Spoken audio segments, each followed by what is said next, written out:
গণমাধ্যমের কণ্ঠ রোধ করে অপতথ্য রোধ করা সম্ভব নয়। তাই অপতথ্য রোধ করতে একটি স্বচ্ছ প্রক্রিয়ায় নীতিমালা তৈরি করতে সরকার কাজ করছে বলে মন্তব্য করেছেন তথ্য ও সম্প্রচার প্রতিমন্ত্রী মোহাম্মদ এ আরাফাত।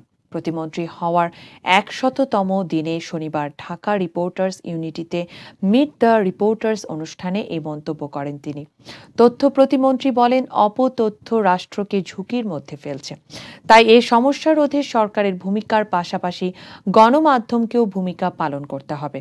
তথ্য পাওয়ার অধিকার বাস্তবে নিশ্চিত করে সাংবাদিকদের জন্য একটি পরিবেশ তৈরি করা হবে। অপতথ্য রোধে সবাইকে সোচ্চার হতে এবং সাংবাদিকদের বস্তুনিষ্ঠ সংবাদ প্রকাশে সচেষ্ট থাকার আহ্বান জানান তিনি। মোহাম্মদ এ আরাফাত বলেন, দেশে একটি অপশক্তি আছে যারা দেশ নিয়ে নানাভাবে ষড়যন্ত্র করছে।